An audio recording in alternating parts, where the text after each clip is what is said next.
from the City of London and Bunhill Fields. Welcome to the world's least watched video blog. It's Gary's Graveyard Ramblings, episode 13. And this is actually take 2, because I just finished an entire recording of this and then turned my phone around and realised that actually I'd forgotten to press start. That's a bloody good start, isn't it? So, welcome.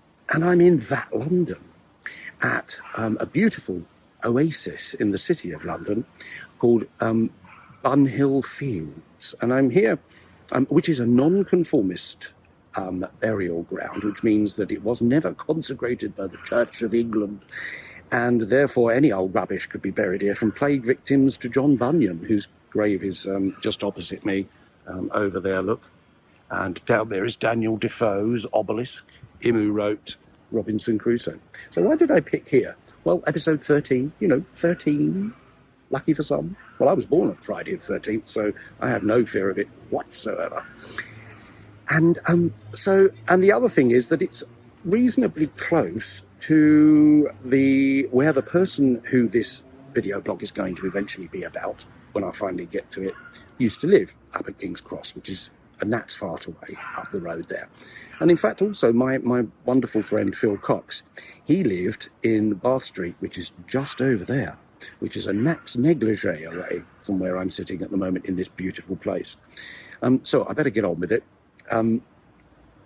Yes, Gary's Graveyard, but the world's least... Well, yeah, I've done all that.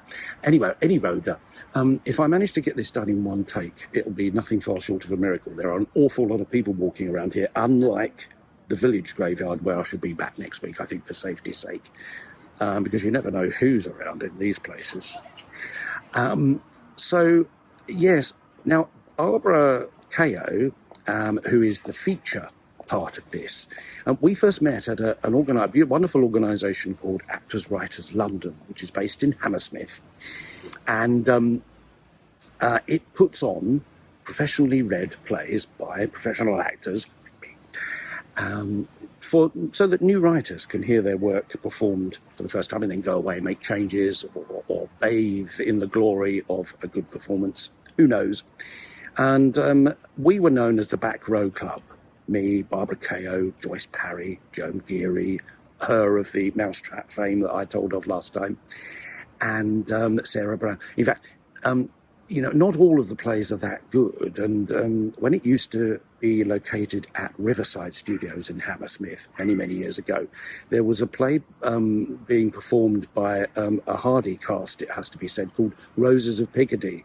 Now, the bloke that wrote it, unfortunately, got his world wars muddled up, and it wasn't about the First World War, it was about the Second World War, which is, as you can imagine, a bit of a problem, actually, historically. But anyway, this thing had been dragging on a bit like this video for bloody hours, and Sarah Brown and I were writing notes to each other and passing them across to relieve the tediosity. And I wrote down on this bit of paper, can you imagine anyone ever having to learn all this? Nudged her, passed it to her, and then a couple of minutes later she nudged me back, and I looked down and she'd written, no, but I don't think anyone will ever have to. And I started to laugh, which was very irreverent and rather unfortunate.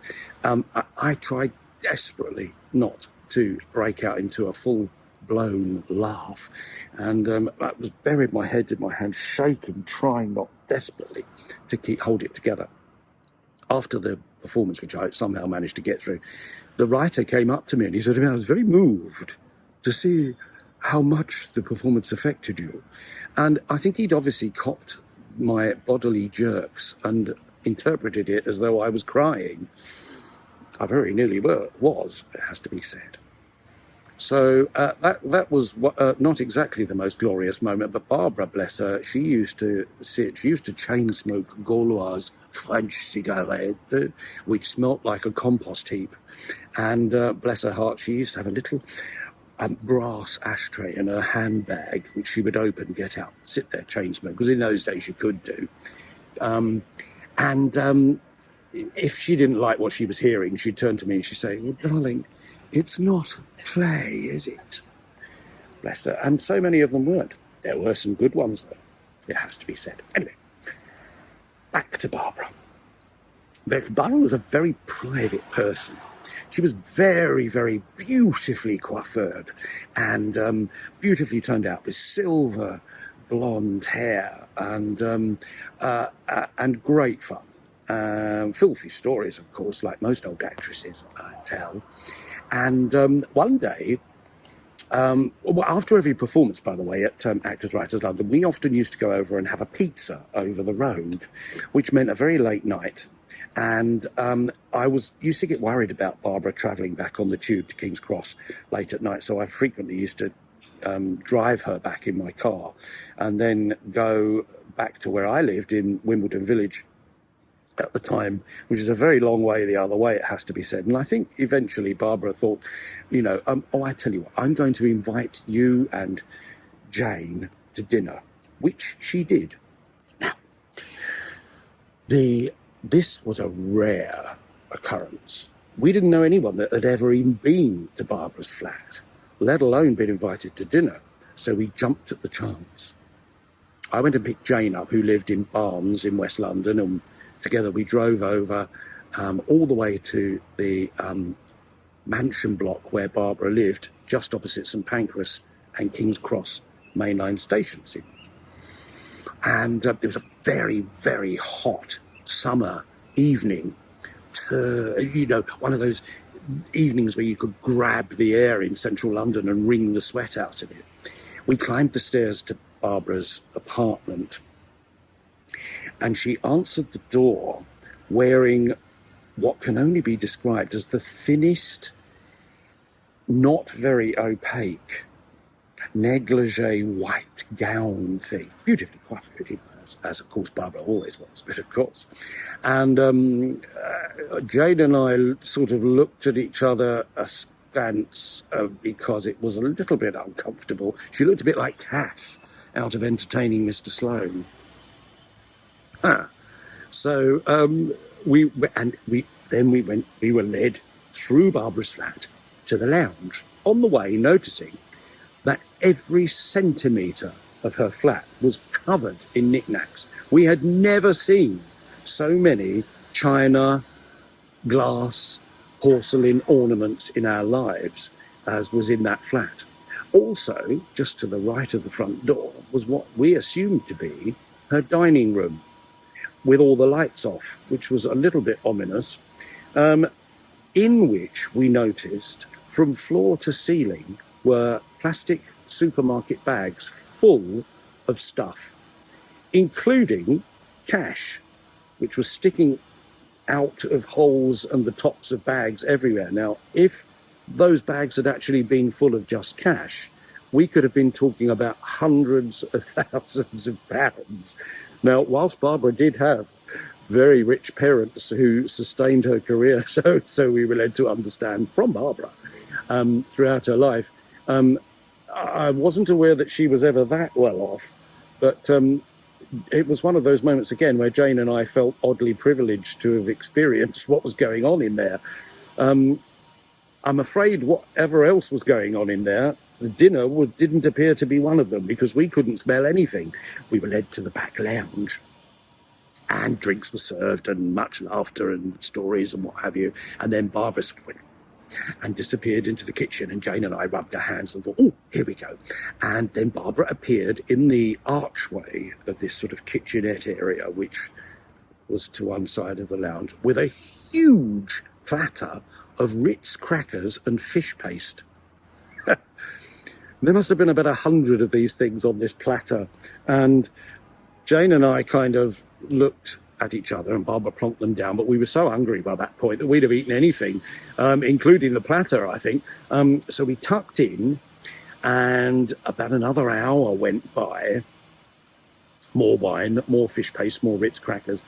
And then Barbara sort of went, oh, yes, and disappeared and went out into the kitchen again, and reappeared a couple of minutes later with an even bigger platter of Ritz crackers and fish paste again.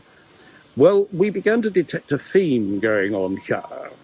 And as a result, we could only manage a few more, I think, of these things before the fish paste overcame us.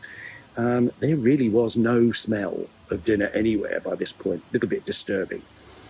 Another hour went by, and then, yes, you've guessed it, Barbara disappears into the kitchen, comes back in with a third, even bigger platter of rich crackers and fish paste. Now, actors, we're all eccentric. Love her heart, Barbara had to be one of the most eccentric that I ever met. And how much I miss her. She was such great fun. Jane and I, by this time, were so hungry we were practically eating the carpet. So we made our excuses eventually. Jane absolutely shit-faced. Me, sober because I had to drive. And we got back down to my car, said our goodbyes to Barbara, love her heart. Lots of air kisses, mwah, mwah, mwah. And we sat in my car, looked at each other, and absolutely collapsed in fits of laughter before I drove us both off to get a pizza. So you see, pizza kind of starts and finishes the story. It's not much of a story, but I just kind of wanted to tell it because I really adored her. And her photograph, of course, was in that lovely book that I had for my birthday this year from 1962, The Spotlight, book of actresses, which I think I told you about in a previous episode. Well, my darlings, that's the end of this week. You'll be glad to hear, in the world's least watched video blog, as my friends John Bunyan over there and Daniel Defoe, what wrote Robinson Crusoe, is down there, will testify to. And I shall finish in the traditional fashion until next time with salute.